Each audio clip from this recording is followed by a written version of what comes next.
What's going on, everybody? Welcome into Blazers Uprise live here on a Monday. Free agency is still underway. We're going to talk about the latest NBA rumors as well as a trade that happened today between the Clippers, Jazz, and Heat. We'll also talk about another trade that got amended today between your Portland Trailblazers and Boston Celtics. We'll also talk about what I think is the perfect trade target for the Portland Trailblazers this offseason. We're going to talk about why. We're going to talk about who that is. We'll also probably take a little time to answer your questions. Eric, what's going on, man? How is your Monday treating you? What's up, Tori? What's up, Chatland? It's going pretty good. How about yours? It's good, man. It's good. Just Summer League's right around the corner for your Blazers. We got it on Friday, so I'm looking forward to that. We had some Utah Summer League action, and whenever there's the early Summer League or whatever you want to call it, there's one in San Francisco at the Golden State Warriors Arena, and there's one in Utah. It just makes me wish that Portland had one, or at least that Portland participated in one. It kind of sucks that we got neither, you know what I mean? It'd be fun to go to games. You see the Jazz fans at their team's Summer League games. Decent atmosphere there, pretty cool to see. But I'm just itching for some Blazer basketball, I guess. We're waiting the arrival of Young Hansen on Friday, so we'll have the live stream for that, so I'm looking forward to that. Yeah, so do we know yet if the game is on TV? I heard that all the games are on the Blazer channel, but that the first game is tape delayed on there for some reason. But it might be on ESPN or NBA TV, right? Yeah, I assume that's why it would be tape delayed. I think all games are on NBA TV or ESPN, so normally every Summer League game in Las Vegas is on ESPN or NBA TV. So we'll find a way to watch it. We'll find a way to stream it. In case you're new or in case you don't pay attention much to Summer League, we go live for every game and we just do live watch parties, and those are our streams. Currently, we do not plan on going live at our normally scheduled time on Thursday, as there is a Summer League game Friday and Saturday. So we just plan on streaming Friday and Saturday. However, if there is news, if there is pertinent news to your Portland Trailblazers, whether it's a huge rumor or a trade, of course, or a signing, then we will probably go live between now and then just to cover that. That might be Thursday night. That might be Wednesday. That might be tomorrow if the Blazers pull something off. So if there's any news, stay tuned. I don't expect the Blazers to make another trade this offseason, but we will talk about what the perfect trade would be.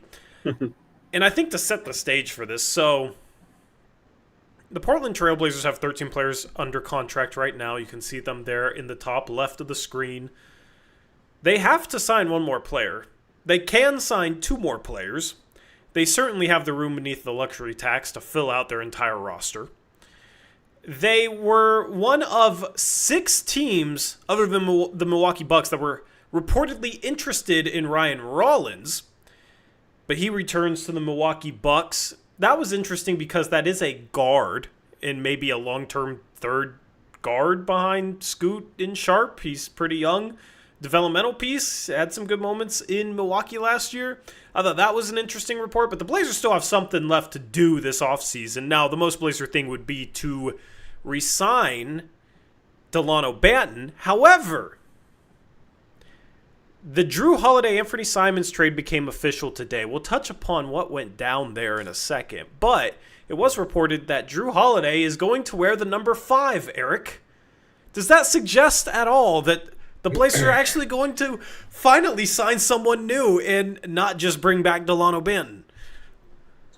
I feel like this happened with Skylar Mays a couple years ago, but yeah, it's you would think that if they were just going to re-sign Banton, that they would take that number. However, since he is on side, and if Drew really wanted that number, for whatever reason, I'm sure Delano Banton possibly coming back would not change that. So he could easily just get a new number when they resign him.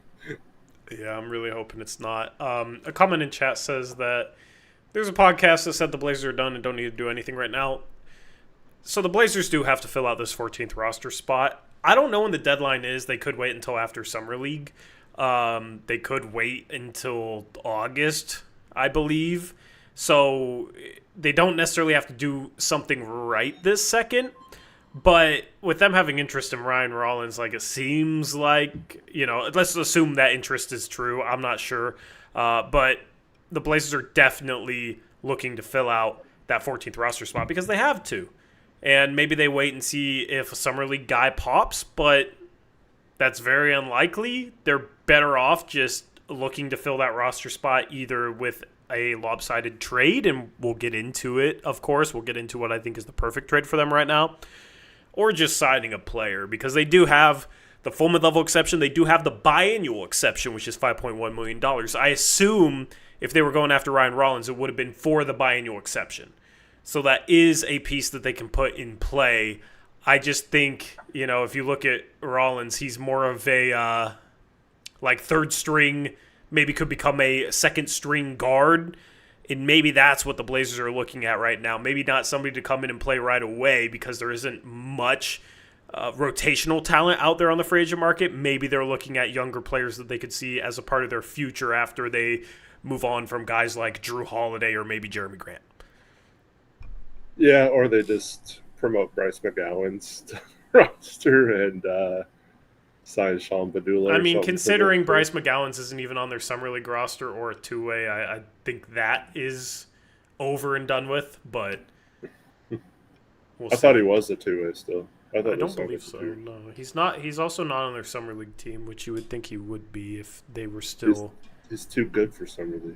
Yeah, so I think they're done kicking the tires there. I'm guessing James Bouknight is the new Bryce McGowan's as a score first 2-3 with not much other abilities. We'll see James Bouknight. James Bouknight and Caleb Love are going to take half the shots in Summer League. That's going to be gross. We're going to be frustrated that they won't pass Young the ball. I can see it now, man. But, yeah, so the Blazers ultimately do have to do something else. If they just resign Delano Banton, I'm going to be a little bit annoyed. Also, it's like you could have just done it a week ago. So that just says to me they struck out on other guys like a Ryan Rollins or whoever else they may have interest in, and then just settled for bringing back a guy like Banton. I just got to say, I'm not a fan of bringing Banton back because I just don't think he ever develops into a true rotational player. I know he was in the rotation a little bit at points last year. However, even though he had a season that started off super, super hot and even had some wild Blazer fans calling him an untouchable piece of the core, Delano Banton last season still finished with a true shooting percentage, Eric, of 49.7%. He's not a good defender. He has passing flashes, but he's definitely shoot first, and he shoots a ton. He shot 16 field goal attempts per 36 minutes, so he gets a lot of shots up. He's super inefficient. He's still super inefficient. Even last year, starting as hot as he did, still ended the year extremely, extremely inefficient. 32% from three, which was a career high, I guess, but he's a career 30% three-point shooter, so that's still not good enough. And he shot 7 threes per 36 minutes. Like, that's the last thing the Blazers need to fill out their roster is a inefficient volume three-point shooter.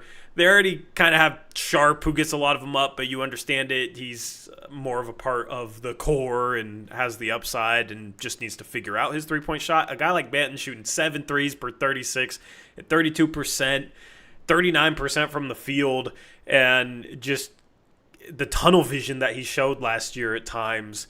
He's just not somebody that's worth bringing back. I would much rather the Blazers try and kick the tires on a Ryan Rollins type of flyer that maybe could develop into the third string guard if everything goes correctly, because I just don't think there is a future for Banton in that role, at least on a team that legitimately wins games. There's always a role for Delano Banton on a team that's losing games where he can come in and take a bunch of shots, but he hasn't shown enough growth outside of that. I think the Blazers should move on.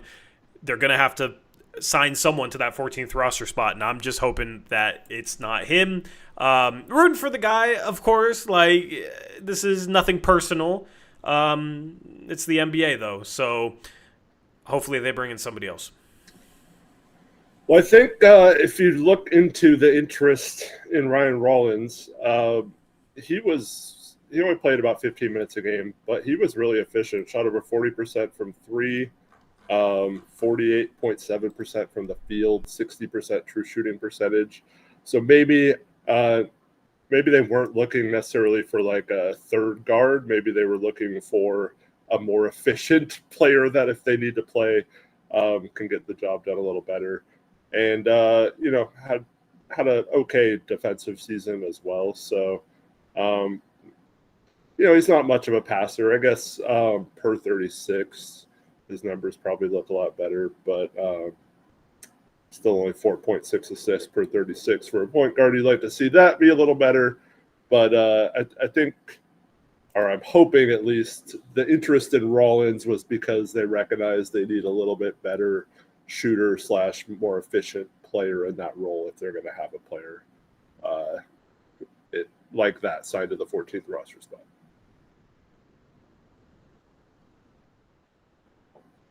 You're muted. Apologies. Like we've talked about, this team needs shooting. Rollins would have provided that. I also think the Blazers would like to get somebody that could play on or off the ball to play some point guard in case Drew Holiday or Scoot Henderson misses a game, while also being an off-ball shooter. And I think Ryan Rollins checked both of those boxes. So currently I'm looking at the free agent list for other players that could check those boxes. And I mean, there's a Corey Joseph out there. He's a 35 to 36% three-point shooter. He's a vet point guard where he can play some if he needs to and won't make many mistakes. He won't make many plays. He doesn't really do much, but it doesn't really hurt you, I guess you could say, about a guy like that. But I think the Blazers are more after somebody that is a better three-point shooter that can also run the point guard position. And it's funny because we jokingly brought up Landry Shamet on the first day of free agency, that was going to be a Joe Cronin signing, and I still actually would not be surprised if that's their next target. Shamet, I think, is less of a point guard than Rollins is. Rollins is kind of a combo guard. Shamet is mostly a 2 to me. But in a point guard body. In a point guard body, he's probably not somebody that should be playing point guard minutes, but I guess if you were dealing with injuries, maybe the Blazers could if they signed a guy like that. Is there any other free agent targets that come to the top of mind as like the next option beyond a Ryan Rollins? Well, if you're talking point guards, not really. Maybe you, like you mentioned earlier, watch Summer League to see if anyone that's not currently signed to a roster has a really good showing running on offense and shooting the ball. But if we're just looking for shooting and we don't want to give up anything in a trade, which we'll talk about later, I know this is stupidatory, but I kind of want Doug McDermott if we're just going to do that, because he's a career 42% three-point shooter. I know he's old, but you have to respect his three-point shooting. He's way better shooter than anyone we could possibly get in a trade or on the open market if we're just looking for shooting. I'd rather have Amir Coffey. I think Amir Coffey is at least with how he shot the last couple of years. It wasn't on volume, so he's not the shooter that Doug McDermott is, but I think he's a more complete player while also providing that shooting. I was sitting here looking at guys that can play the point as well as be an off-ball shooter and play some 2 if needed.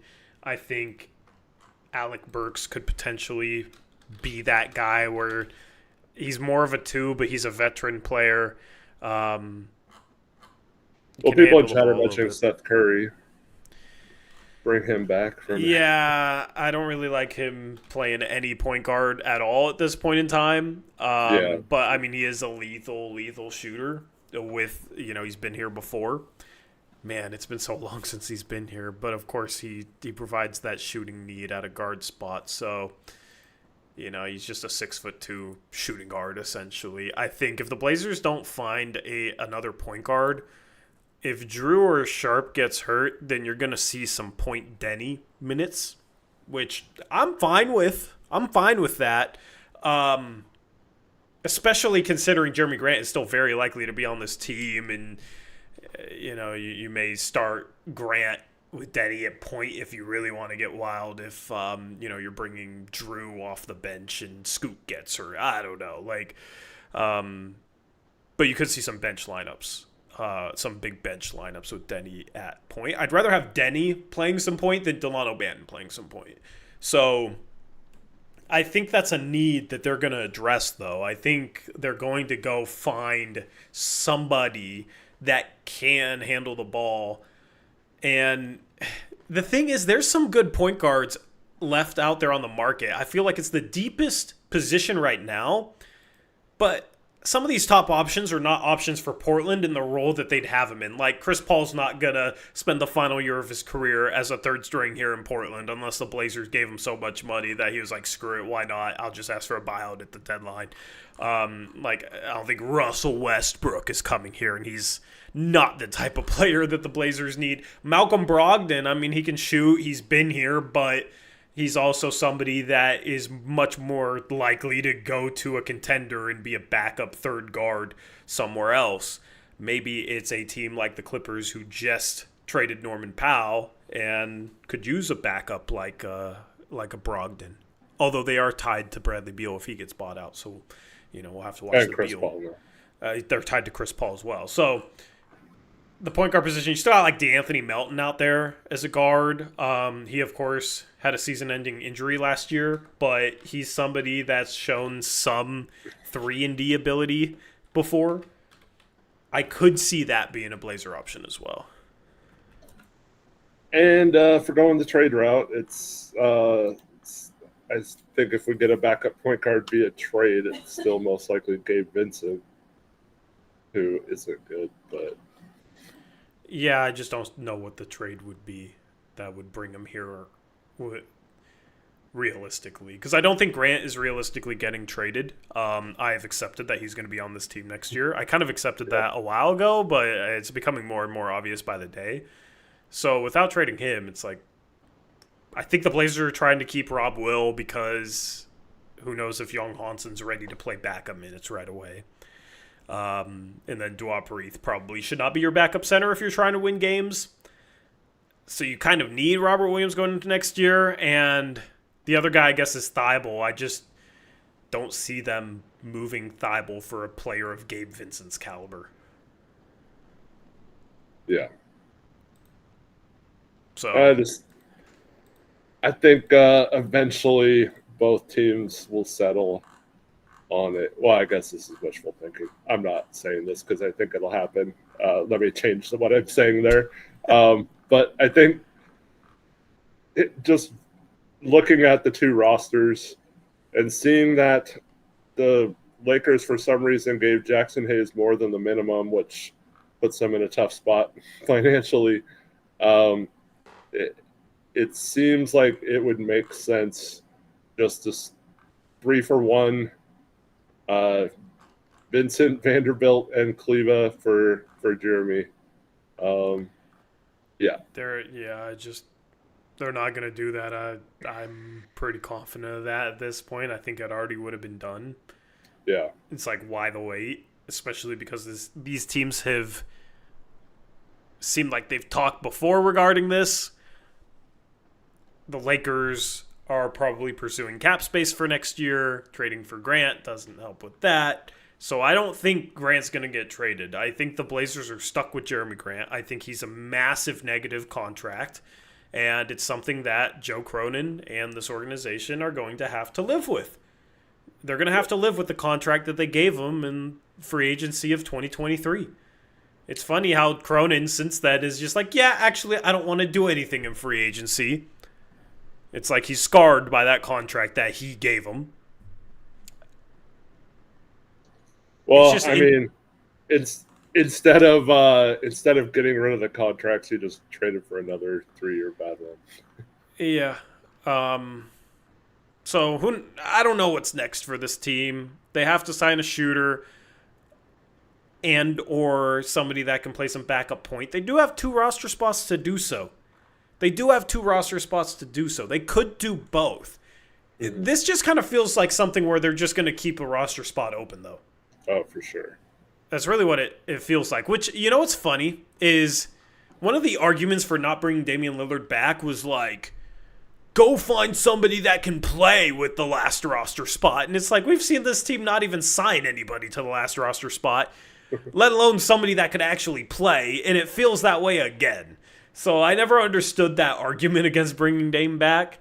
Of course, Dame's still a free agent. I have a feeling he goes to Boston or something. I don't really know. I mean, he might not sign. He might not sign until middle of next year.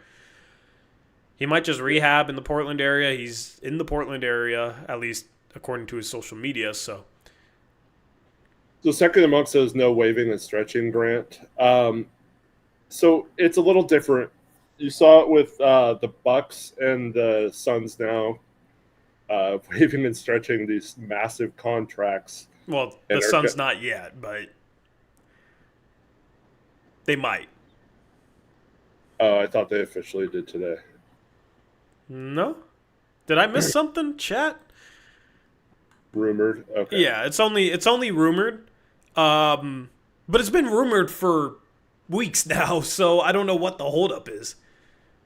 Yeah, so it was part of that rumor is that because the Suns are in a weird spot under the new CBA, you can't have more than 15% of your cap tied up to dead money, and just waiving him outright and stretching his contract would put them over that 15% because of things like the Nasir Little waive and stretch from a couple years ago. So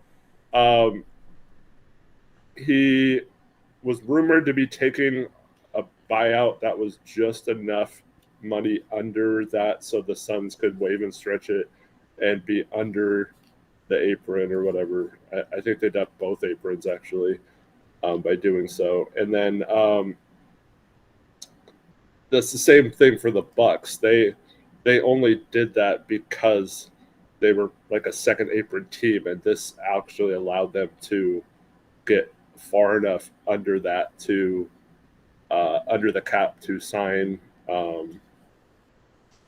Miles Turner. So the Blazers would have no reason to stretch that contract out, and you don't want to just eat it because then that money is on your books for 3 years instead of 5. So it doesn't make sense for the Blazers to waive and stretch unless they make some sort of move that puts them like deep into the tax or something, and they have to find a way to cut money, and that's the only way to do it. But I don't see that happening for this particular team, at least not yet. Yep. And since we're on the topic of Jeremy Grant and him likely being here next year, I just got to reiterate this. I am not comfortable with the thought process being, let's hope he can rebuild some trade value. Because that to me implies that you're going to try and feature him and showcase him, even if it might be at the detriment of the team, which we saw last year. And it did them no favors. Like, Jeremy Grant, in the role that he should be in next year, is not going to rebuild trade value on a massive $32 to $37 million a year contract over 3 years. Him coming off the bench and playing maybe 25 minutes a game, 26 minutes a game, it's not going to make a team want to trade for that contract. So if the mindset's like, hopefully we can rebuild some value, that to me says that they would play him too much over guys that are younger and more deserving of playing time. This is why I did not want Jeremy Grant to be on this roster going into the season, even though some people think it's completely fine. Because either he's going to remain a negative asset or he's going to be playing too many minutes, and I don't see how it's not one of those two things. Yeah, for sure, come off the bench. I do think, like, if you're a good salesman, you could say, if he puts up decent numbers in 25 minutes a game, you could say, hey, we have two really good forwards. He's just not a part of our future. Look, he's having a bounce back season shooting wise. That was just a blip. Like, maybe you could convince a team. It's still going to be hard though with the contract, like you said. But I do think he could at least get a little bit of like interest as, oh, this guy's out of place in Portland, but he's playing decent off the bench. Maybe we could trade for him and he'd still be an okay player instead of like last year where now teams think, oh, is this guy washed or something, and that he has that contract. Yeah, I just think that's hopeful thinking. I mean, wasn't that the hope going into this offseason that like, oh, he's just in a bad situation for him in Portland, and in a better situation would be more like the player we saw 2 years ago. It doesn't seem like that's come to fruition this offseason, because if it did, he wouldn't be a Blazer anymore. They would have absolutely traded him. So I just, I hope that's true. I just feel like that is a bit of wishful thinking, especially when you look at the trade that happened today, where Norm Powell gets traded to the Heat. All they had to give up to get him was a second-round pick, Kyle Anderson, and Kevin Love. They basically gave up nothing for Norman Powell, who got legitimate all-star votes last year and carried that team early in the season when Kawhi was still out. And I know he's like a smaller player, but he can slide up to the three. Here's the thing with Jeremy Grant being a bigger player. It's not like he rebounds like he's a bigger player. He rebounds like he's 6'3", 6'4". And if he's being used a lot as a three-point shooter, does his size really matter all that much? Like, I don't know. You just see better players that can do some of the similar things that Jeremy Grant can go for next to nothing, and I just don't see a team passing up on those potential types of deals to pay Jeremy Grant the next 3 years an obscene amount of money, even if he does play well in 25 minutes a game off the bench in Portland.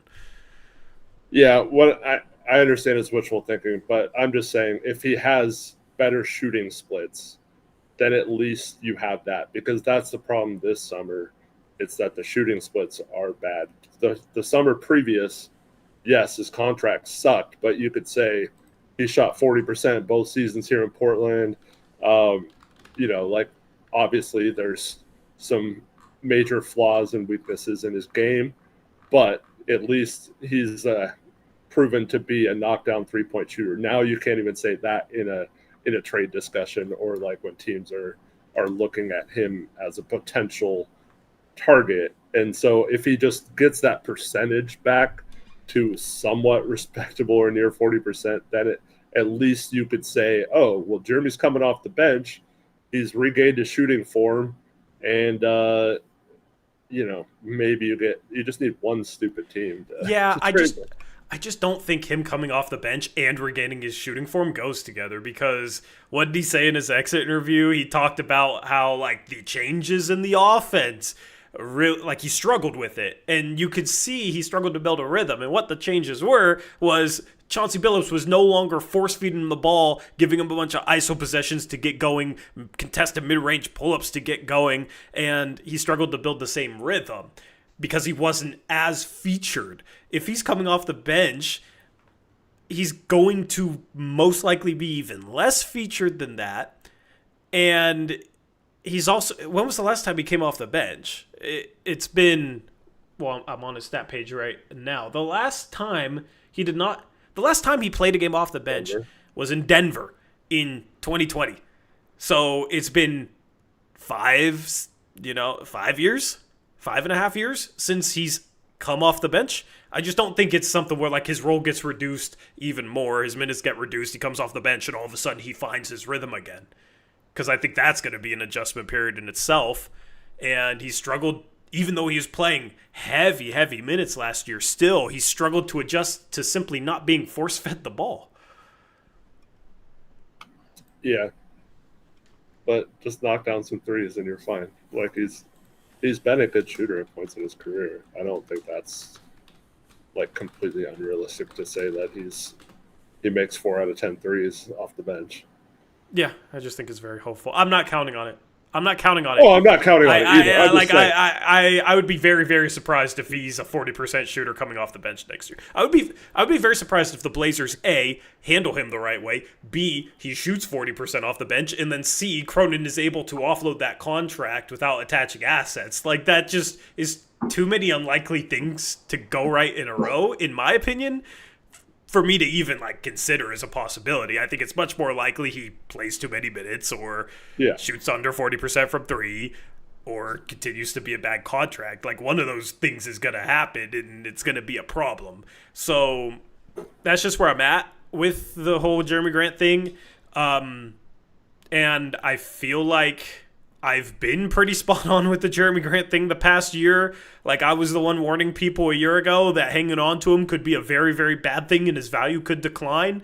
I was the one saying in December, January, and I'm not saying that you weren't here with me, Eric, saying the same things, but, you know, I was the one saying December, January, like, at this point, it's going to be next to impossible to trade him, and they're probably going to be stuck with him.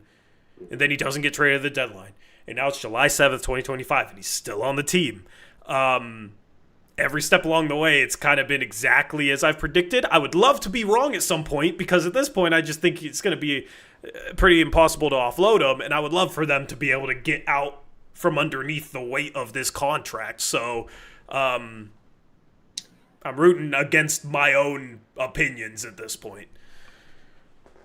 Yeah, so to be clear, I was just saying, because you said that there's no chance he recoups value coming off the bench. I was just saying that that would be the only way it is. I'm not predicting that he will do that. I'm just saying, hopefully he shoots better off the bench and teams look at it like, oh, he just had a bad shooting year last year.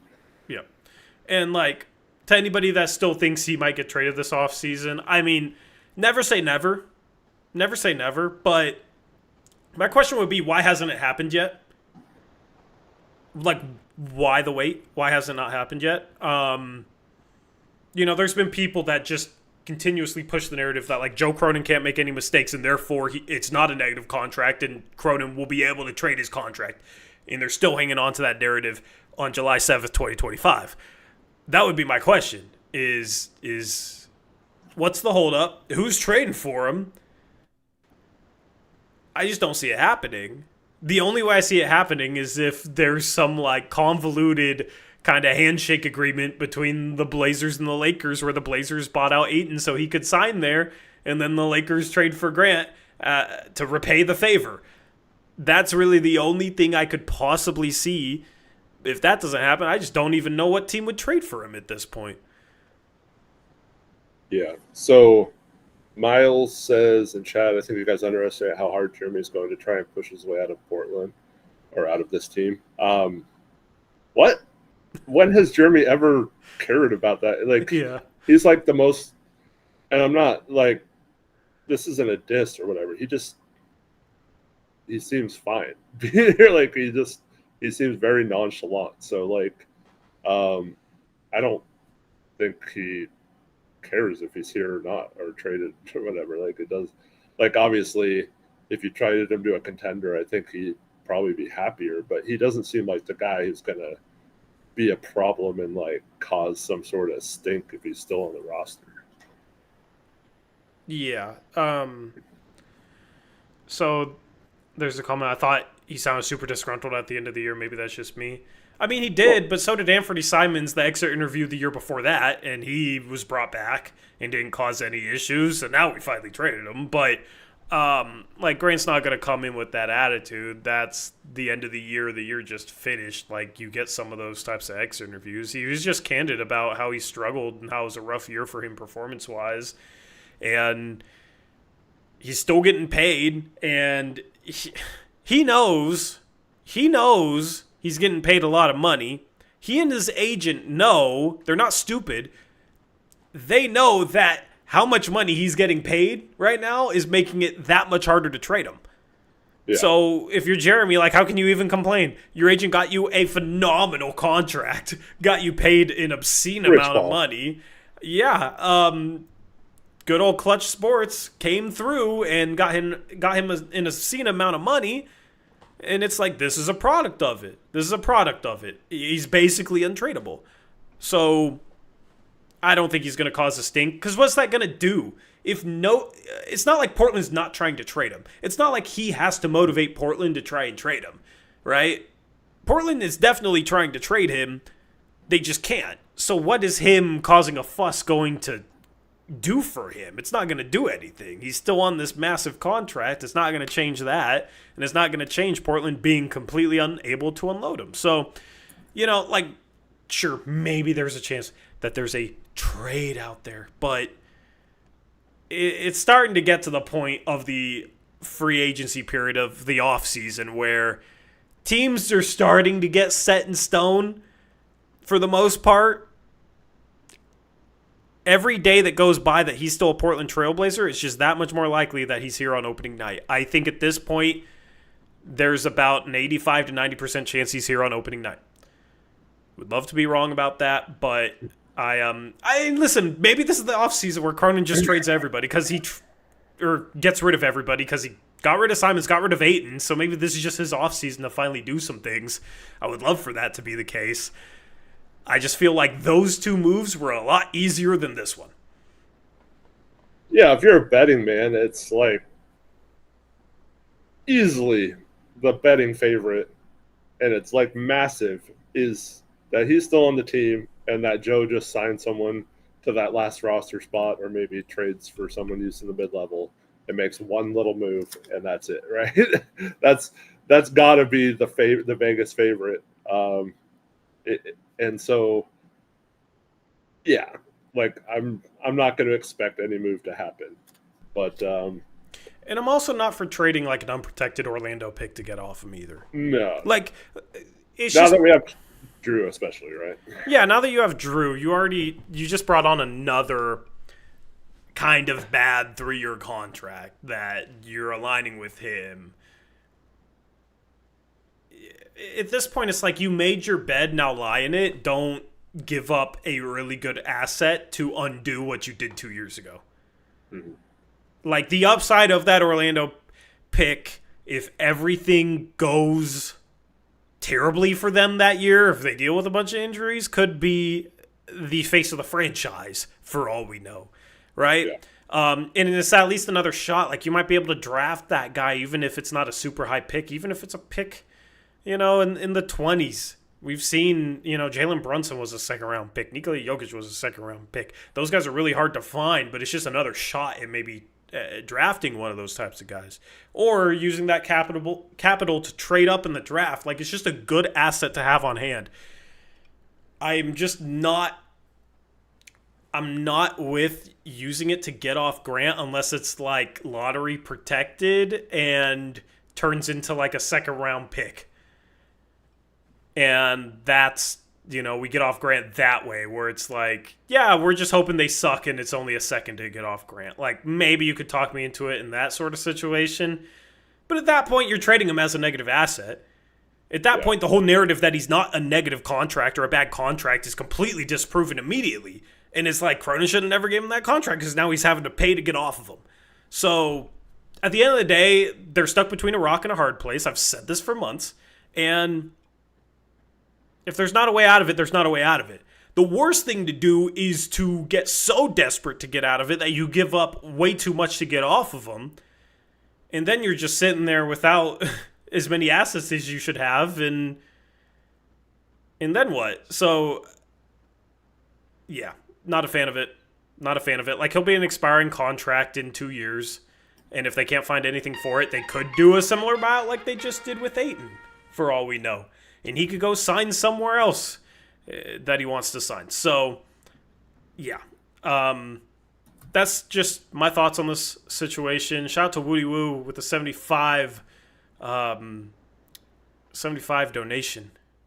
I always forget the NT currency. You always know. That's the new something dollar. It's dollars or something. Thank you to Woody Woo. Says, if Jeremy stops thinking he's prime KD and being a chucker, he's a good fit to our current team roster. Well, that's the thing, is last season he did not chuck as much and wasn't utilized like he was prime KD by Chauncey, and he really struggled. So, I don't know. If the Blazers don't feature him like that, then is he actually going to play well because of it? I don't think so. I actually think he plays worse. But thank you for the donation. Yeah. And so this is what I'll say to anyone who thinks we should get out of his contract. All you have to do is look at the Ayton buyout, right? We buy him out. We save $10 million. And what does everyone do? Oh, we just opened up the mid-level exception. We're gonna be able to sign someone now. We're gonna be able to make a move, right? And what do the Blazers do? Nothing, right? They don't do anything with it. So, like, what's the point of freeing up money? You might as well just keep the contract. You might as well just send him home and not play him and just have him be on the roster until you actually have a move where you need that money. But until then, no, you don't pay a freaking single second to get rid of that contract because there's literally no point, because we haven't been good at using whatever that presents itself in money wise or cap wise. So just freaking keep him on there. And like, if you eventually get a trade or some sort of move that you can only make if you dump his salary, then by all means, maybe it makes sense to pay to get rid of it. But until then, I don't trust this organization to be able to utilize or be creative enough to use that money that you save to get rid of him. So what's the point?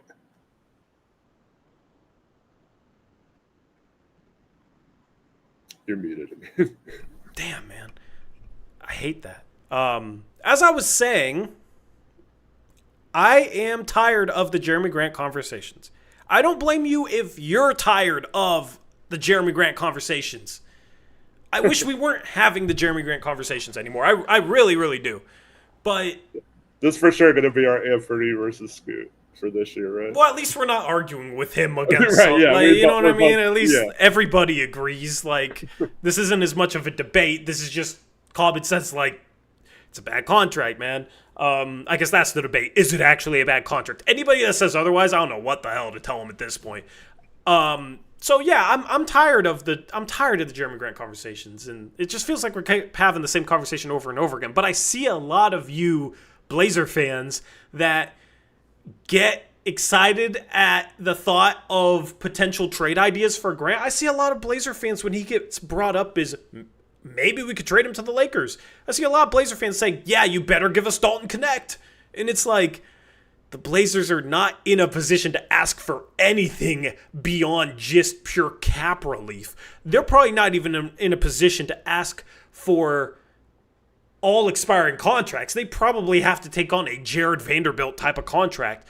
The Lakers, if they're not looking for cap space next year, are the perfect destination for him because they have Gabe Vincent, Maxi Kleber, and Jared Vanderbilt, and you take on Vanderbilt's money and the other expirings, and now you just have to figure out what to do with Vanderbilt. At least you don't have to play him. At least he only makes $11 million a year the next 3 years. He's always hurt anyway, so whatever.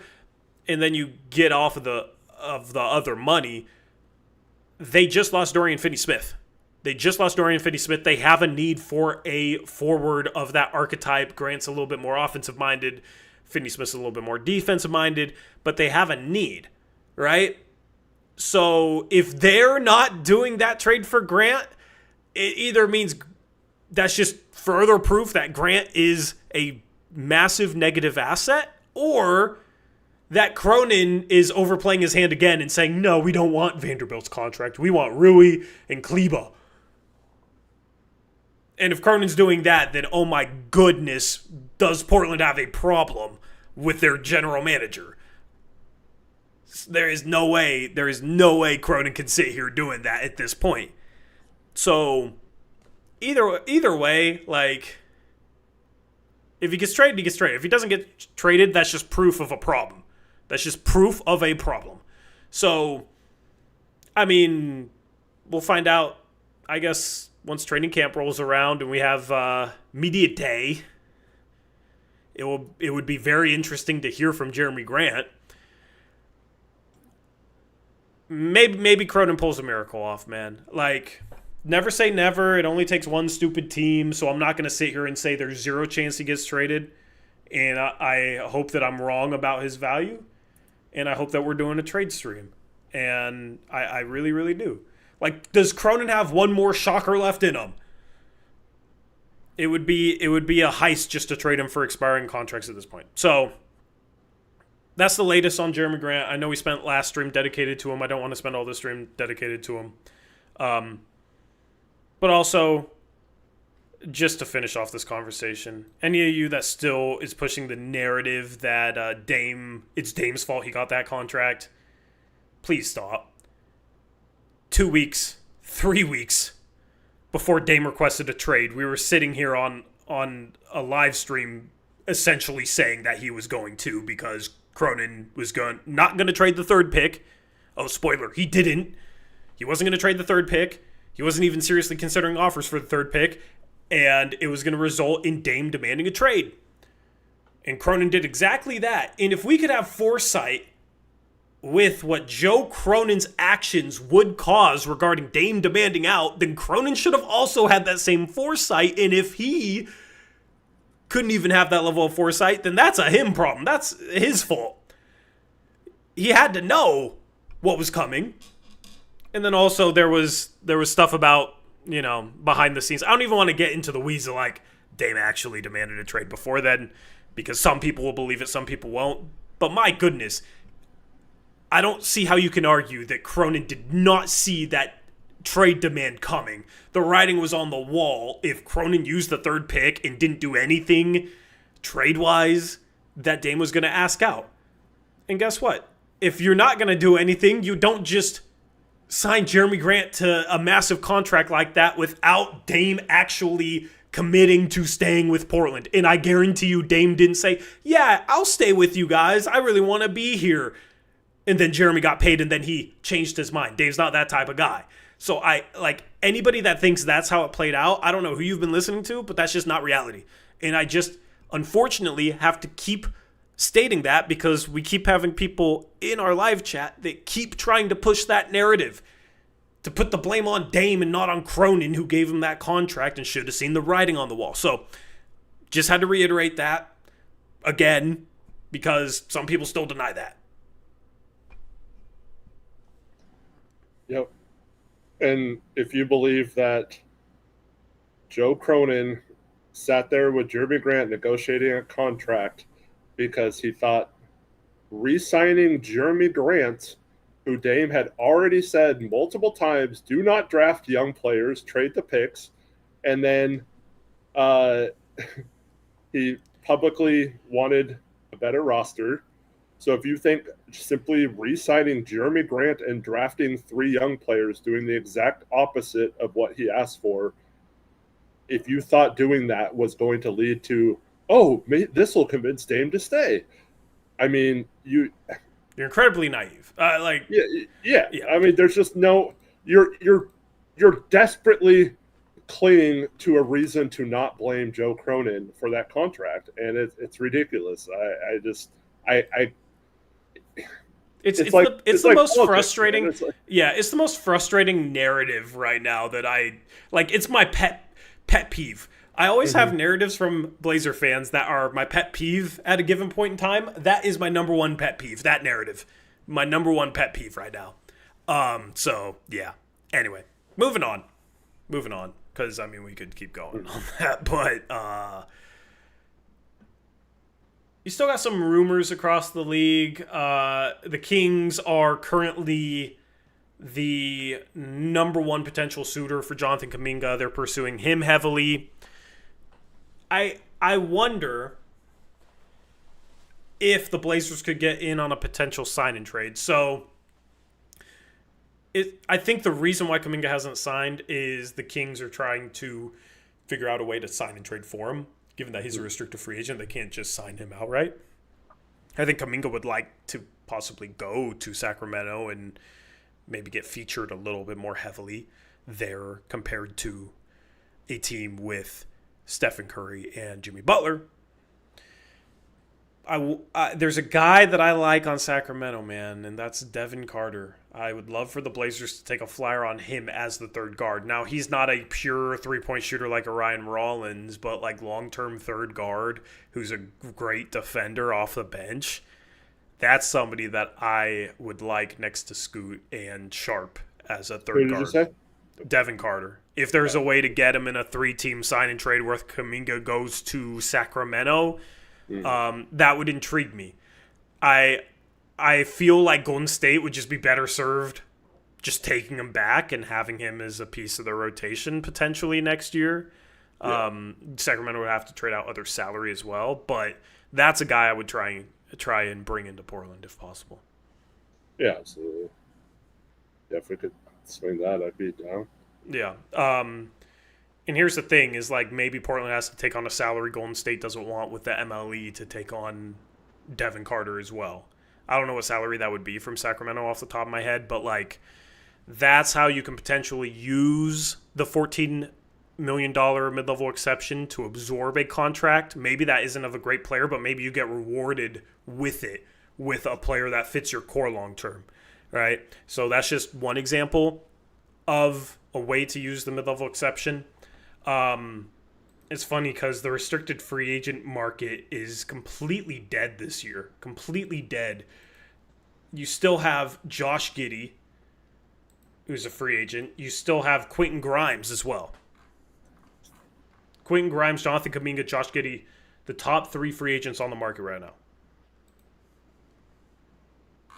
I don't know when there's going to be a resolution there. Those guys don't have much leverage. There's not many teams. I don't think there's any teams left with cap space. So it's not like an offer sheet's going to be great for them. I think the Nets technically still have some cap, but yeah, that's the only team, I think. I forgot to include Cam Thomas. That's another restricted free agent that still has not signed yet. So that market is dead. I think if there's going to be a big domino left in free agency as a whole, it's going to be a potential sign and trade with a restricted free agent. But I don't think it'll be Cam Thomas. I think the Nets, when they envision a championship roster, I think they envision Cam Thomas and Michael Porter trash can next to each other. Just a great dynamic duo. You know, just trade for LaMelo Ball and you're on your way, right? I don't think Quentin Grimes gets traded. I think like the only trade candidate here is Kuminga, if we're being honest. Yeah, I agree. But it is going to be we're going to have to see what happens with some of these restricted free agents. Do the teams cave and give them money even though they're bidding against themselves, or do the players lose out on money and have to re-sign a bad situation? Or do any of them just take the qualifying offer and say, screw this, I'm gonna be an actual free agent next year and prove my worth that way? Yeah. I still love the idea of Amir Coffey as a Blazers free agent target. You might be able to get him on the minimum. If Portland's not trying to get him on the minimum, at least, then that's a mistake. Yeah. A small forward, a 3-and-D small forward that shot 41% from 3 last year. That can attack a closeout a little bit. Like, not going to wow you with anything off the dribble, but he fills the role the Blazers need. And if you can get him on a minimum, you could save that MLE.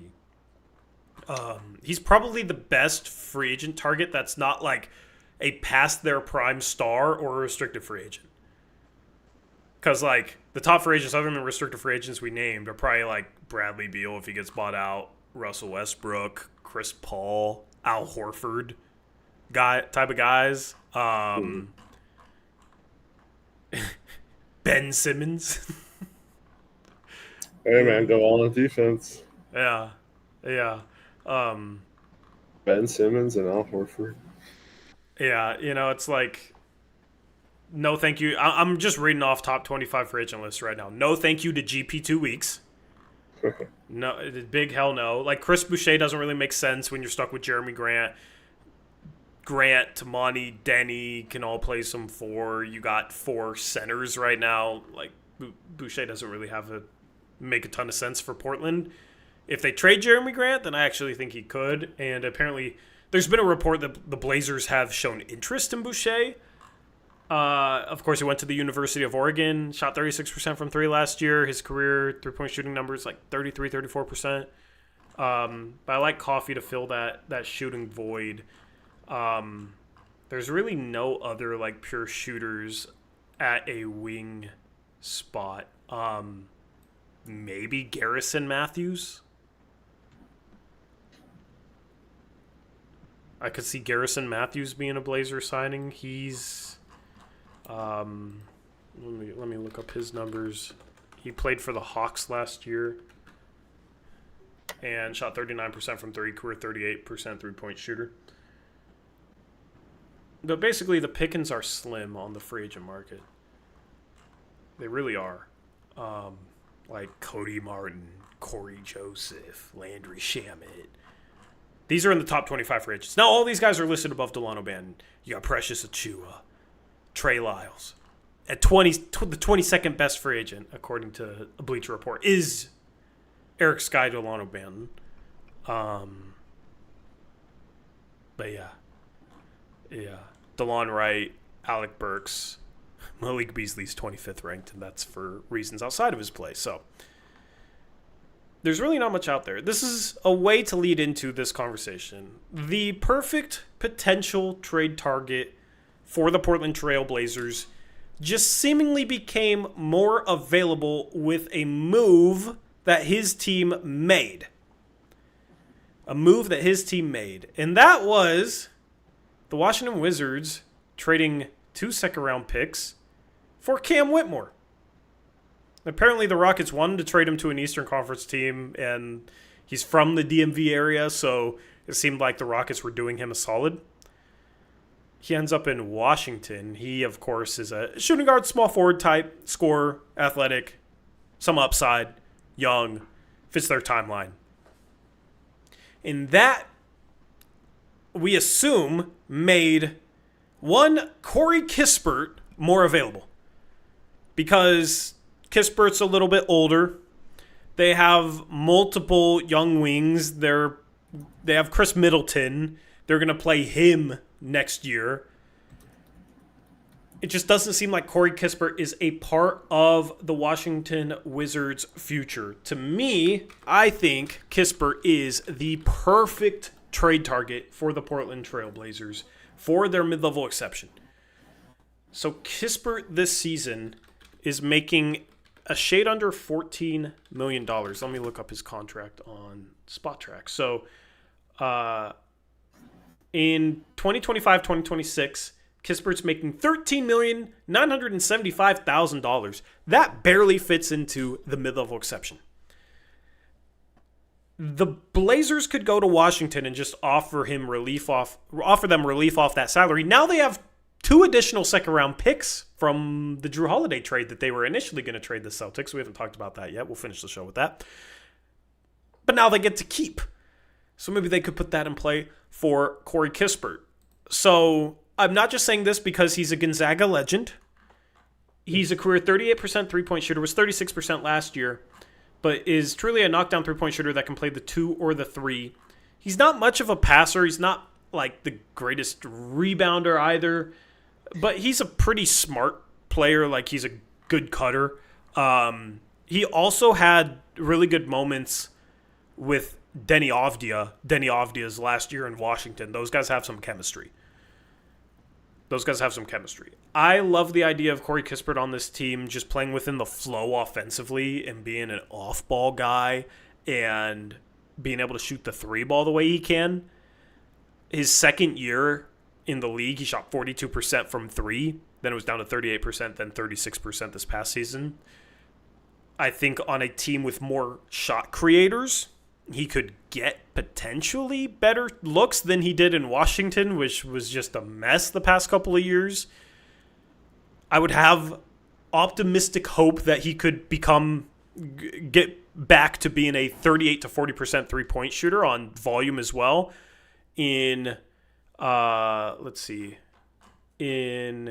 36 last year, he shot 7.5 three-point attempts per game, 8.5 the year before, so he shoots a decent volume.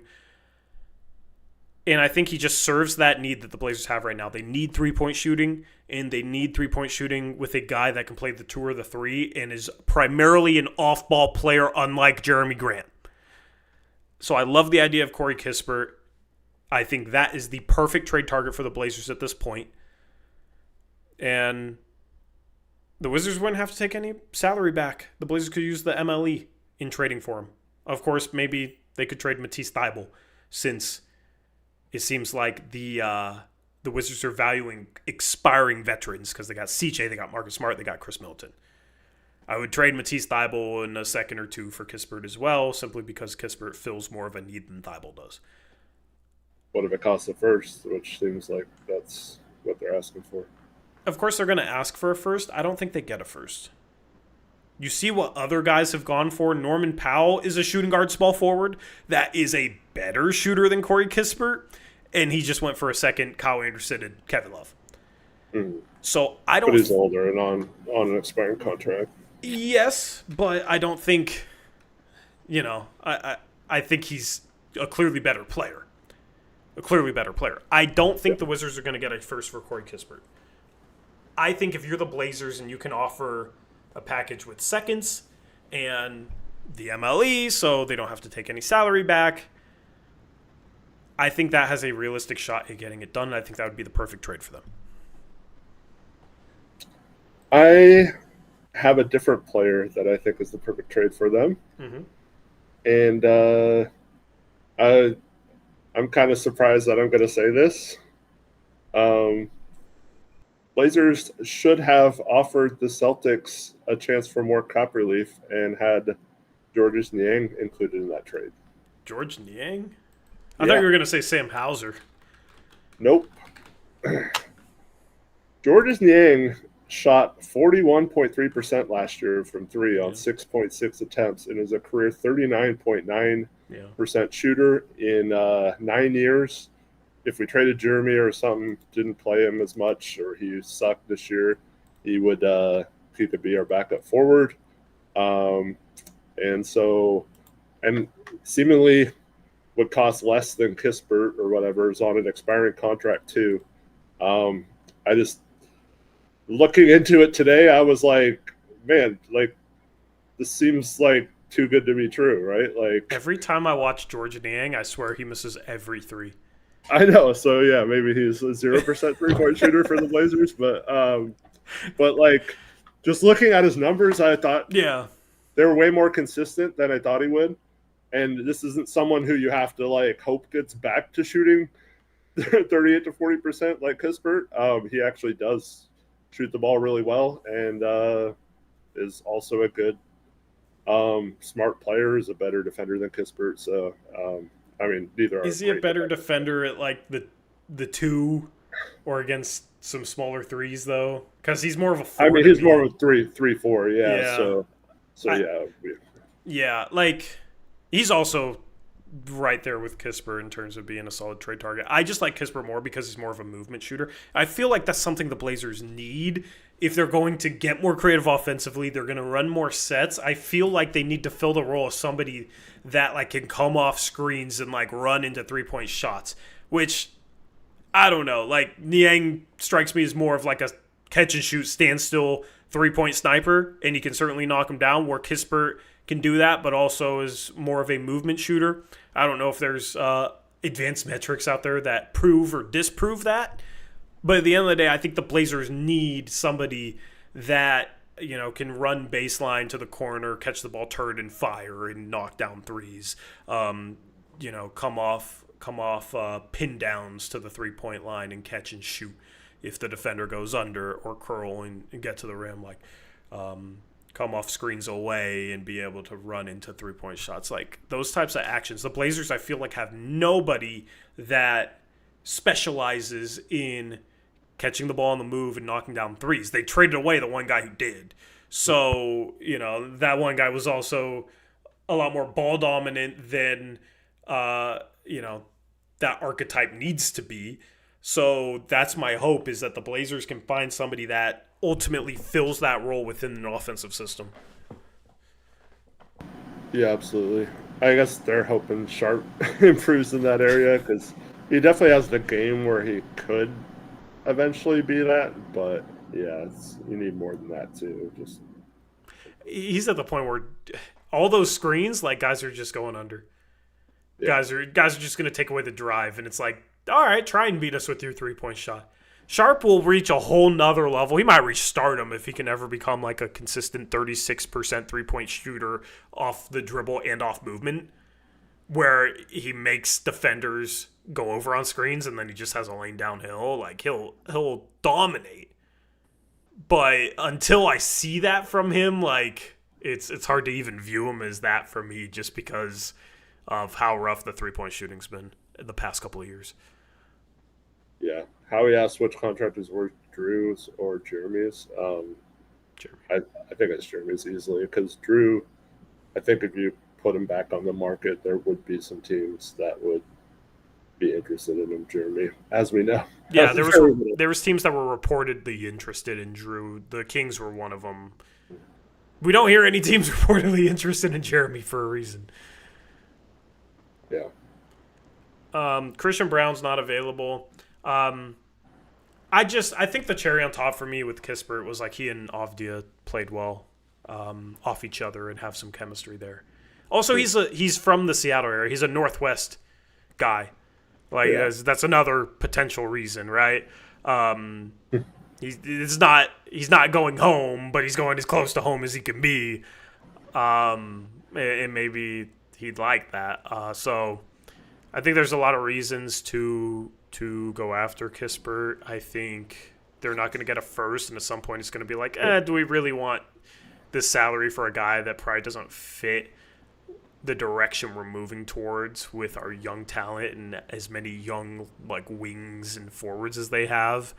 I think at some point it's just going to be like, okay, let's just get off this contract, and the Blazers provide that for them. And I don't think Kispert will ever be like bad to the point where the Blazers would not be able to trade that contract in a deal for a higher salary player. Like, I think that will be movable salary, even though he's starting a 4-year contract right now. So if the Blazers ended up giving up a first, even if it's like the 2029 worst of the 3 picks, would you be upset, or would you think that was okay?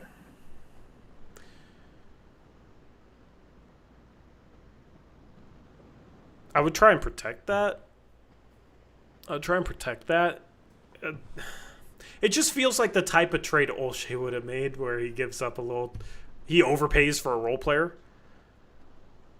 I feel like that would be slightly overpaying for a role player. Like, when you see what like Colin Sexton goes for, Norm Powell goes for, just feels like an overpayment.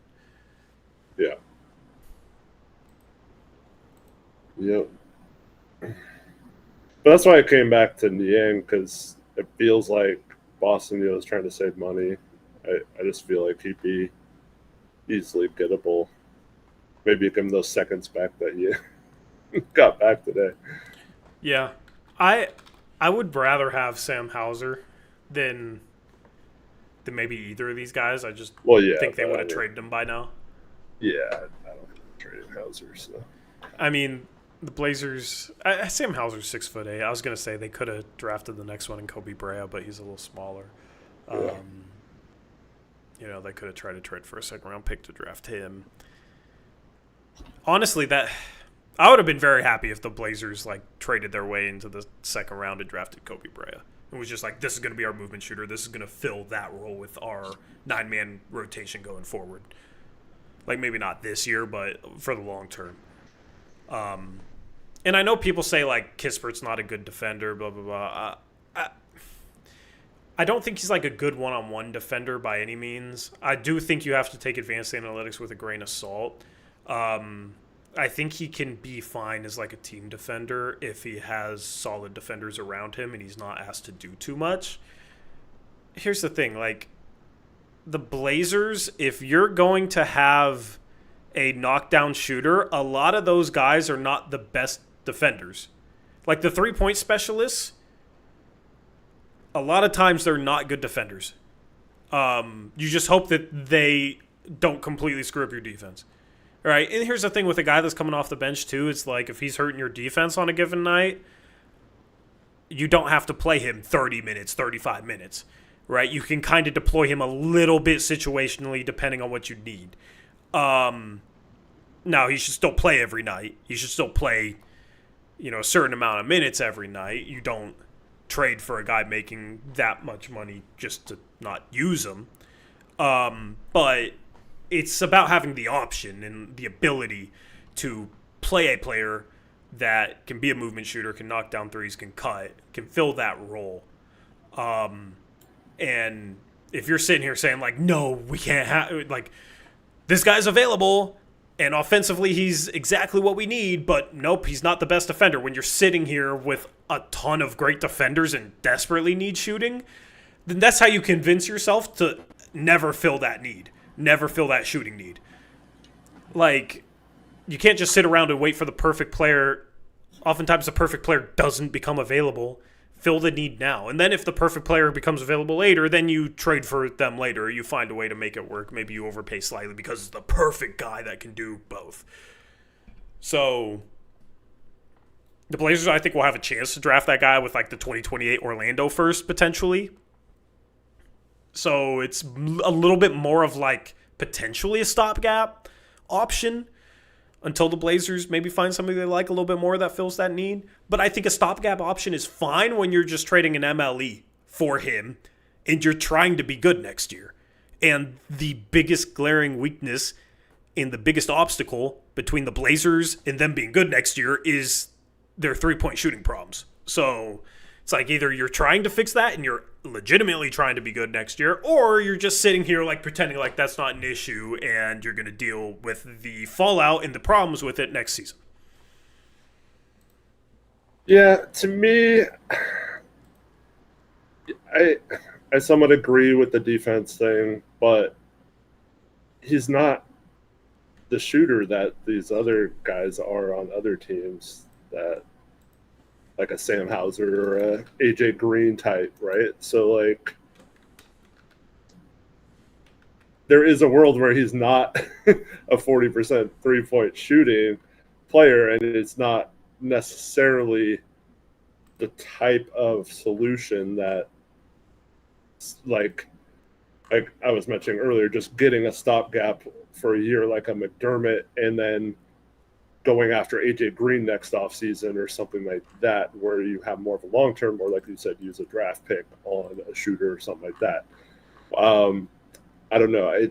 I could see a world where you get kind of stuck with Kispert still with 3 years left on his contract. If he's not shooting near 40%, it's kind of doesn't outweigh the lack of defense. He brings more beyond the shooting than those guys do at the same time. Like, he is better attacking closeouts. He's a better cutter. Like, those guys, 85% of their shots are threes.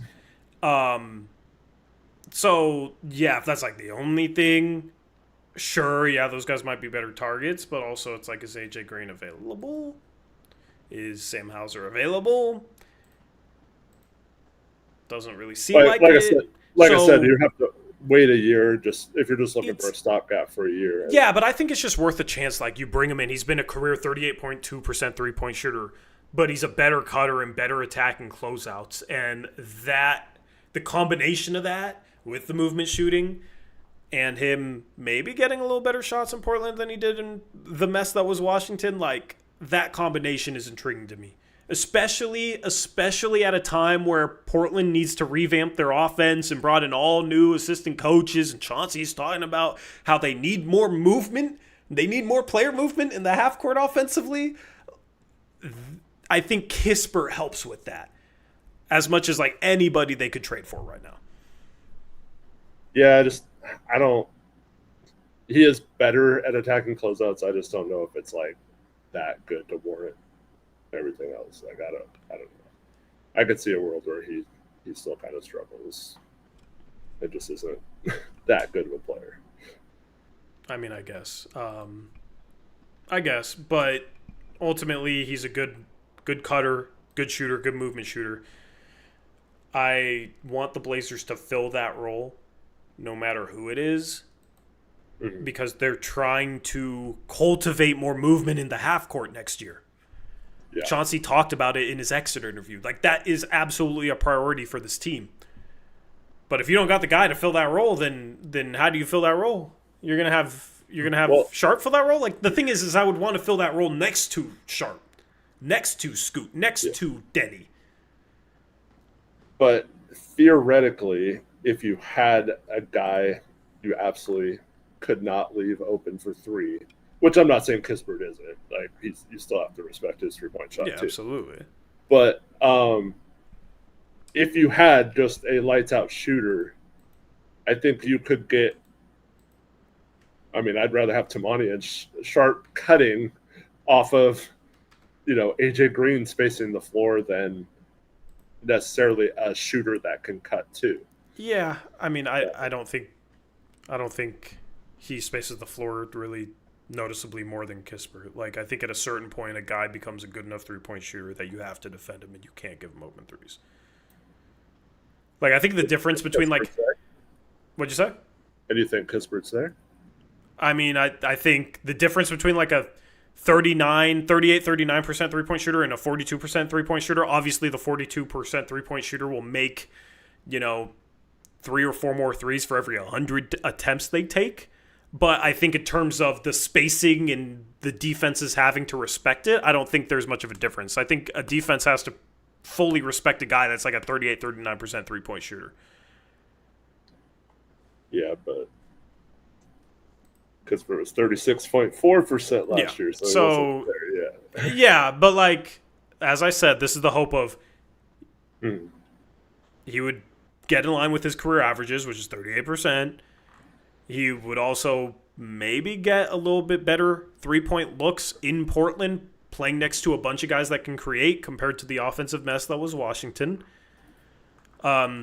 He had his best 3-point shooting seasons playing next to Denny Avdia, and those guys have chemistry. So, yeah, it's like the combination of a bunch of things. Yeah, you'd hope that he'd be a better than 36% 3-point shooter. But the thing is, like, even at 36%, like, on that team, I'll be honest, I didn't watch a whole lot of Wizards games, but, like, theoretically, it seems like, oh, yeah, defense is keying on him as the shooter in a lot of the lineups that he's in and defend him like the shooter. So I don't think he shot 36% from 3 and it was, like, defenses not respecting it. He's built that reputation, that shooting reputation in the league so far. So, yeah, like, if he can get back to being a 38 to 42% three-point shooter, that can, that's what he was the 2 seasons before this prior one, that can also cut and also attack off the dribble, like, that's a really, really good role player that you're basically trading nothing for. So that's what I would take a chance on if I was Portland. And Portland and Washington already have the relationship that, they made the Denny trade. And it's actually funny how often, like, Joe Cronin or previously Neil Olshey would, like, trade again with the same team. So that's my hope. But, like, I'm not mad at any movement shooter. Any movement shooter to fill that role off the bench, I'm not mad with. I'm annoyed if they feel like Thibel's a good enough shooter to be that guys, or if they re-sign Banton to play him those minutes. Like, that's the mistake. If you're trying to be good next year, that is absolutely a mistake. Kispert's 26, by the way, so he fits in with. Yeah. And Eric Olson's asking how old he is. Yeah. Tory, we're a hot mess just as much as the Wizards. No, we're not. How many games did the Wizards win last year? Please tell me. Please tell me how many games they won last year. Was it half as many? They were not trying to win, though. We were trying to win. I don't care. We still won twice as many games as them. I mean, last year we tried to win half the year and it didn't matter, and we were close to them. Yeah, they were 18-64. They won 18 games. We won 36. So no, like, we're not as much of a mess as the Washington Wizards. But, like, they're rebuilding. Like they're a mess by design. It's not. It's purposeful, but it doesn't take away from the fact that their offense has been atrocious. Like last year, I'm just gonna assume it was definitely worse than ours. I'll look it up though. I'll look it up. Shout out to dunksandthrees.com. This is where I get all my info. Yeah, who was the last place team in adjusted offensive rating last year, Eric? The Wizards. The Washington Wizards. The Washington Wizards. Yeah. Portland was 23rd in adjusted offensive rating. Portland was 4.7 points better offensively last season. When we talk about like the offense is the weakness and the biggest issue with this team, they were still noticeably better than the Washington Wizards. The Blazers were actually... Let me do the math. The Blazers were actually closer to the Indiana Pacers in adjusted offensive rating than the Washington Wizards. So, I wonder what their offense was after the trade deadline. Because I'm talking about the whole season. Because after the trade deadline, they were probably top 2.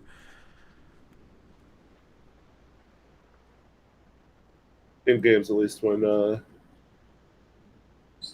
I'm talking about the Wizards when Middleton and Smart played, they were actually a decent team. Oh, I thought you were talking about the Pacers. The Wizards? Yeah. Post like trade deadline. I don't know.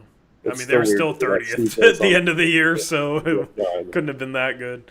But yeah, I do wonder. I wish I could sort this. But yeah, get a movement shooter. Get a movement shooter. Please, Cronin, do something else. It's like every day I wake up and I'm like, could I please be surprised today? Today I woke up, went on a morning jog, woke up early today, and saw a trade and got bummed that it wasn't us. Instead it was, Norm Powell, John Collins. Kind of strange trade from the Clippers side of things, but I guess they're trying to get more size, and maybe they feel like they have the inside track to Bradley Beal, then that's going to replace Norman Powell. So might as well trade Norman Powell for John Collins. Yeah. Arrow, that's not true. I woke up at 8 a.m., not 9:30. What are you doing opening night if our starting lineup is Drew, Jeremy, Tamani, Denny, and Robert Williams? I mean, you answer this for me. What am I doing? I don't know. What are we doing? What is this organization doing? I mean, you guys can probably picture the post-game show. You can imagine it in your head. You can tell me what I would say on that post-game show in the live chat if you want to. Your Tory impersonations after the Blazers start that lineup. Shout out to Nathan Rolfe, $8 Australian donation. Says, have you guys seen the Scoot trading video with Chris Johnson? It's a good watch. He's working on the right things. Have you watched that video, Eric? Yeah, is that the pick and roll one? Yeah, like the 20-minute pick and roll, like shooting one. Yeah. Yeah. Hey, I love watching those for like any player. It's really interesting to see the like NBA players work on nuances like that. It's the first time I've seen that super chat come up on our screen in a long time. What do you mean? Oh, the alert? Yeah, that comes in this setup. It pops up on screen. Yeah. I didn't see that at all the other day. Or since it was there. It should have been there. I believe it was there. But yeah, what'd you think of that video? I mean, yeah, obviously, it's encouraging. Yeah. I like that he's working on using his body on the pick and roll when he can't just blaze by a guy off the dribble. Yeah. While also like seeing the floor at the same time. Because like he looks even stronger. Like he's so strong, and he's quick, so he can beat guys off the dribble. But like, okay, what happens when you can't? Can you use your body while still being able to read the floor as a point guard that can pass? And then can you find crafty ways to like score in the paint? You look at like the way Jalen Brunson plays, for example. I think like taking some from him would be good for Scoot long term. Just being able to use bumps and use his body and pivots in the paint and just be creative like that. On top of being a more athletic player than Jalen Brunson, like, and then his shot looks good, man. His shot looks good. I think he's going to like cement himself as a starting caliber player next year. I'm fairly confident in that. I already feel like he took strides towards that, but this upcoming year, I mean, you just look at how much he improved from year 1 to year 2 statistically. Like his volume stats didn't go up, like his points per game, that sort of stuff didn't really go up, but his minutes also didn't go up. This next year, I think his minutes will go up, so those stats will go up, but then also I think he'll be a little bit more efficient, cut down on the turnovers a little bit more, just like he did last year. He cut down on them a little bit last year. I just feel like everything he improved on last year is going to continue to trend in the right direction. When you look at some of the improvements he made last year, he was noticeably more efficient, even though his efficiency wasn't quite good yet. I think this could be the year where his efficiency is like, oh, yeah, that's solid. That's solid, 56, 57 true shooting percentage.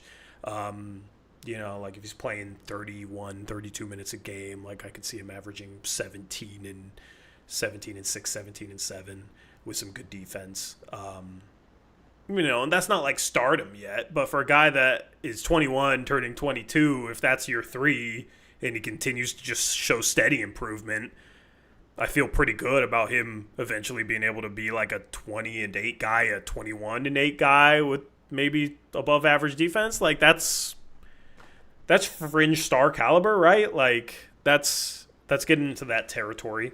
That might not be the number 1 player on a contending team, but at this point, like I'd be happy with that outcome. So I think Scoot's gonna have a good year this year. I'm looking forward to watching him play this season. Hope you're right. Yep. Shout out to Dank Bird Gang number 1 with a $2 donation. Says, might change my name to Dank Yang Gang. Thoughts? Should do it. Yeah. I should do it. Because I don't really understand what Dank Bird Gang means. I don't understand the reference. So if you change it to that, I would understand the reference. So do it. Too bad it's not pronounced Yang, though.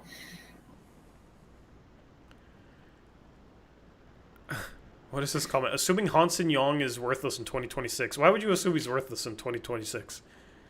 He's a young project that's probably going to need more time to fully develop than one single year. Also, why about Vucevic? Yeah. Vucevic is old and declining.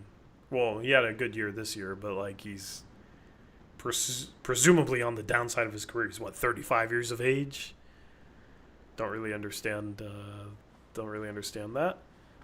I mean, the Blazers should not be in the market for a center. Like they just shouldn't. It's Klingon, it's Young. Maybe they get a mobile shooting third string that they can play situationally. Landon says he's a Bulls fan. Oh, okay, that makes sense. I will say this. It's so funny to me, Eric, before we get to our final topic, it's so funny to me, like, seeing people say, like, I could see Young Hansen battling for the starting center spot with Donovan Klingon next year. And it's like, okay, what have you seen? Oh, I've seen his tape. Like, okay, what tape have you seen? You've seen his tape. What tape have you seen? Oh, his highlight tapes. And it's like, okay, so you've never seen this guy miss a shot. You've never seen this guy make a bad defensive play. You've never seen this guy turn over the ball because you've only watched his highlights. Highlights don't show that stuff. They just show his very best plays, it's like, of course you can see him battling for a starting center spot with Klingon, because you've seen Klingon make mistakes, rookie mistakes, all year last year, and you've never seen Young Hansen ever make a bad play. Like, I'm looking forward to watching him play for the good and the bad in Summer League, because it just seems like there's a lot of people hyping him up right now that have never seen him ever make a bad play because they've watched highlight tapes. And like, highlight tapes are fun. They can show you like flashes of what the guy could be really good at, and some of the passing flashes is impressive, footwork flashes is impressive. Like, you can put stock in that, but it does not tell you enough to like make full judgments on what a player might do or what spot they might battle for next year. Mm-hmm. That's another pet peeve of mine. I got a lot of pet peeves, man. Yeah, you do.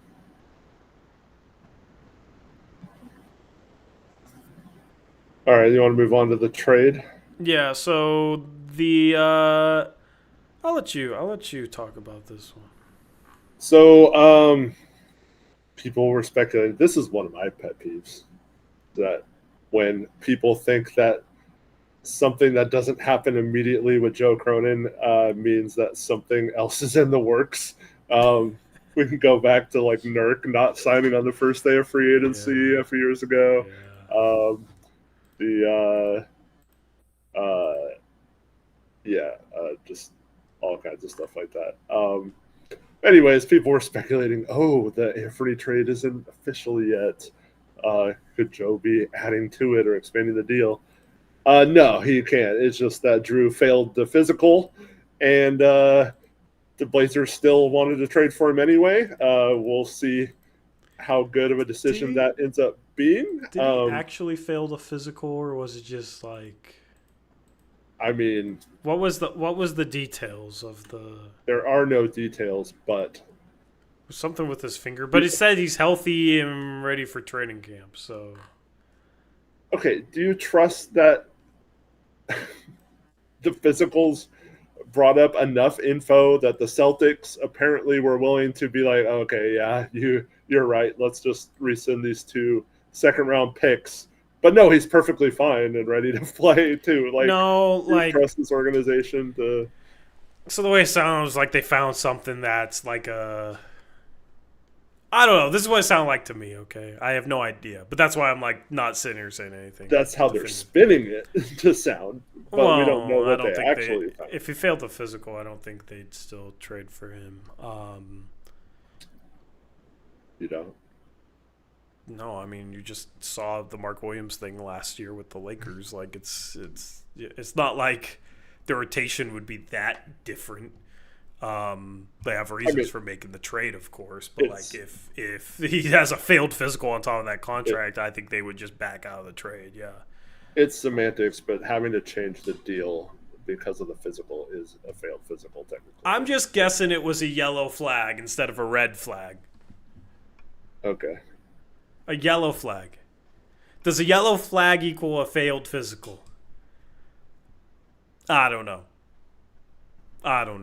Just, Tori, how much, at what point are we going to hear that he needs surgery or he's going to be out for training camp or something, and he should be ready by the start of the season, and then he's going to be back in, like, December? Do you want to take a bet on if he plays opening night? I don't want to take a bet. No, it just feels like something the Blazers would. I mean, they don't have the best track record. We've seen it before, but like GP2 needed surgery, right? Like, he had surgery, and it was a core issue, which is like notoriously tricky. As far as I know, like, that's not the case with Drew Holiday, so I'm not worried, especially if they're sitting here saying like, yeah, he's ready and blah blah blah. So, yeah, I don't think that's gonna happen. I don't know. I'm not worried about it. I know there was a report about like some finger issue or something that he's recovering from. Like, I've never heard of a finger issue being like something to fail a physical over, but I'm no doctor, so I don't know. But yeah. Wait, let Hopefully, me. Did you read that article? Because I've been meaning to, but which one? the one about like his recovery from a finger thing. No, I didn't see that one. Okay, let me see if I can find it because it might contextualize our entire conversation here.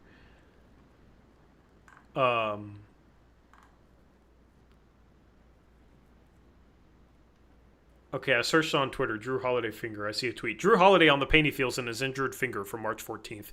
Quote, I take drugs so it works out. Oh, God. Toradol?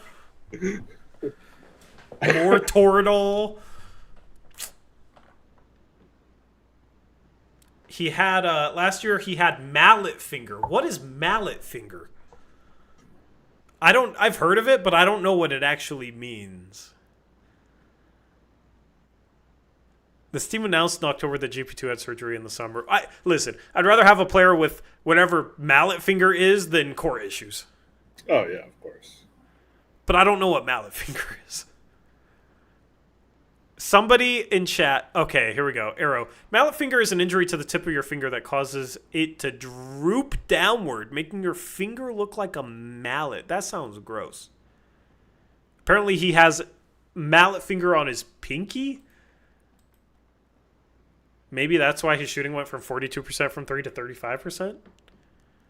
Conspiracy theory. When did he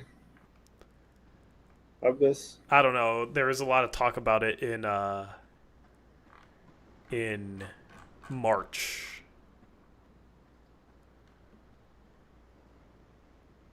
Of this year, or was that Of this year. I assume it had something to do with that. He would like tape it.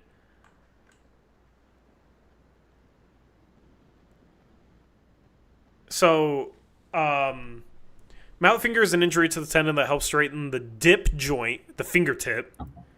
Players have played with the injury while others have needed surgery. Oh, no. Here we go with the surgery. It often depends on the severity of the tendon damage and the involved digit. Well, like, he probably would have had surgery by now. Yeah, probably. Except for now he's a Portland Trailblazer that doesn't necessarily want to be here and is waiting until he can get out of training camp. Yeah, I don't know, but at least it's a finger. It's something he can play through, and he's not the type of guy to pull a GP 2 weeks. Okay, he's the type to play through it. I hope.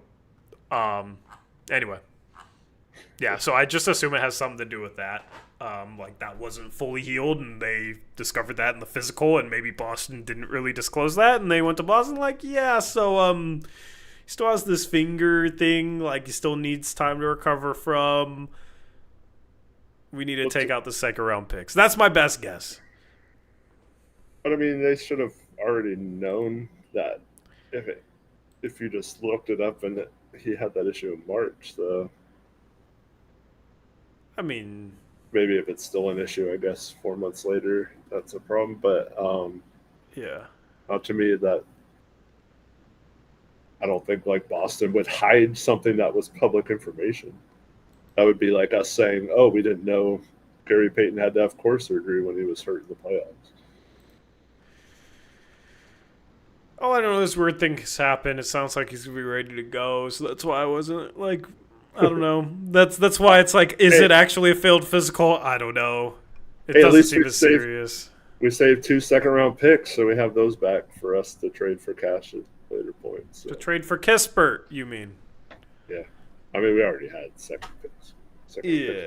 Yeah, so we it's funny because it's like, damn, why'd we give up 2 second-round picks? Now it's like this offseason, we've gained 2 second-round picks in the trade down. So that's cool, I guess. We got a couple in the Orlando or the Memphis trade too, yeah. So yeah, the trade down.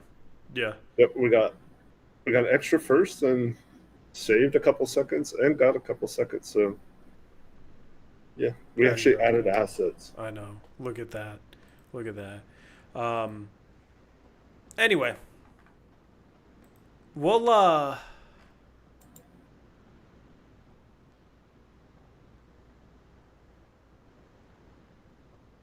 Oh, I just saw a picture of his mallet finger.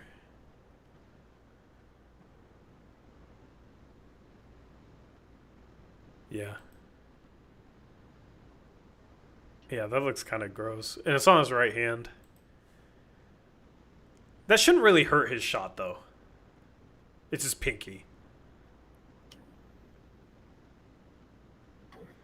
Maybe it does, because it's like stabilizing the outside of the ball. But, yeah. Anyway. Arrow wants you to put it on the screen. Too lazy. Anyway. I think that's a wrap. We're going to be live Friday and Saturday for Summer League. If there's anything the Blazers do or any like big juicy rumors, we'll potentially go live before then. Yeah. So just stay tuned. Anything else, Eric? Assuming Crushables is available, I saw him in chat earlier. I should have asked him. Wednesday we'll have Hoops Crush too. Yep. Anyway. Yeah, we'll see if Cronin decides to come back off vacation. After every draft, man, every year Cronin goes on vacation.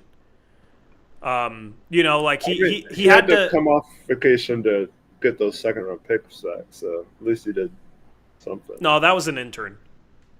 Yeah. He had to fire the intern that signed GP2 without realizing that he needed core surgery. So, that intern didn't last, but this intern's probably gonna get a full-time job because he saved Cronin 2 seconds. So we'll see. Cronin goes on vacation after the draft, and then comes back to welcome in whoever they traded for that becomes official after the moratorium. So he came back to welcome Drew Holiday, and now they'll probably have a press conference tomorrow, and we'll see what Drew Holiday has to say. But all jokes aside, basically I'm just tired of Cronin doing absolutely nothing after the draft other than like sign GP2 and Moses Brown or re-sign his own players. Like that's always done his entire time as GM. So I'm rooting for something different here. Yeah. We signed some random scrub. Everyone's going to be like, see, told you he doesn't just go on vacation. Can't wait for Landry Shamet to play some point guard next year. Just kidding. Please no. Anyway, catch us again with the Blazers Summer League on Friday and Saturday. And if there's any big news, be on the lookout for us going live before then. Appreciate you guys hanging out with us. Leave a like on the way out of here. Easiest way to support the channel. Subscribe if you're new. If you have Blazer fan friends, share the channel with them. If you think they'd be into the show. And yeah, I mean we're halfway through the off season. It's kind of crazy that we're halfway through the off season, but we're halfway through the off season. So we got Blazer basketball on Friday though. That's exciting, and we are out of here. Thank you to everyone for watching. Until next time, as always, peace out. Go Blazers!